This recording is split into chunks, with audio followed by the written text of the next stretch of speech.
in the World Cup. Otherwise, there won't be anything to kind of cheer here in Paris, will there? Now it's time for today's Asia Live.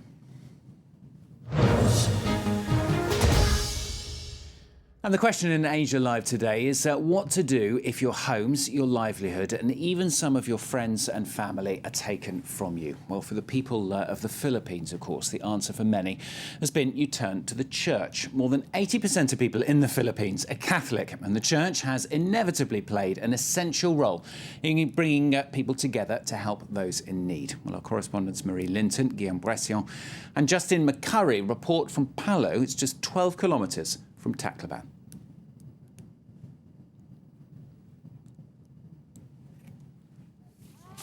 This is Clara Rosa's first shower since the super Typhoon Haiyan struck the centre of the Philippines. The doctor lost 10 members of her family. They were all washed away by the storm surge unleashed by the typhoon. But the tragedy hasn't weakened her religious faith. They will be our angels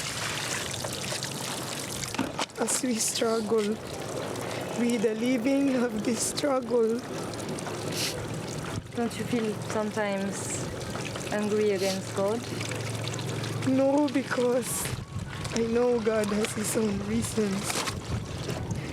After her house was destroyed, Rosa turned to the church for help finding a new home. Of course, the seminary fathers were there, kind of adopted us into their seminary. In Palo, a town of 60,000 people near Tacloban, few churches escaped unscathed. Even the cathedral was severely damaged. Despite the conditions, the faithful continue to attend Mass while birds sing overhead.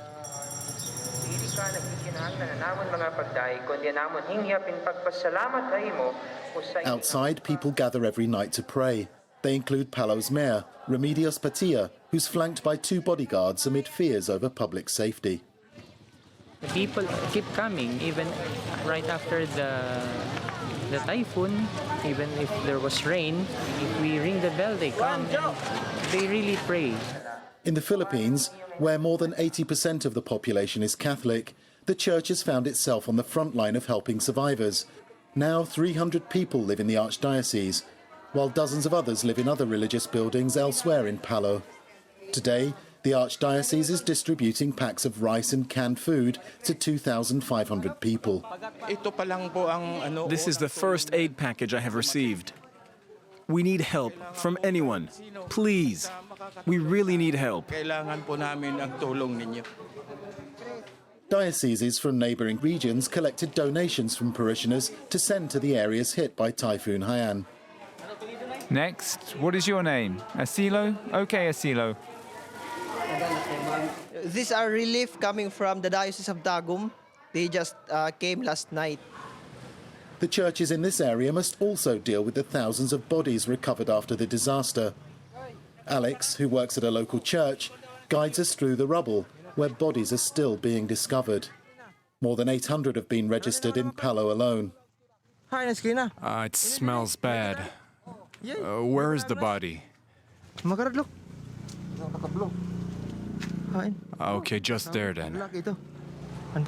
The churches are taking responsibility for digging mass graves because the victims are supposed to be blessed individually by a priest. But unable to cope with the sheer number of dead, the priest here opted instead for a mass blessing.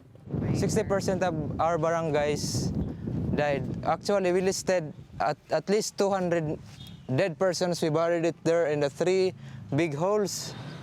After the post-typhoon emergency passes, local clergymen say they'll think about rebuilding their ruined churches with help from Catholics from all over the Philippines. A special report there from Palo, near Tacloban, from our correspondents Marie Linton, Guillaume Bression and Justin McCurry. That was today's Asia Live.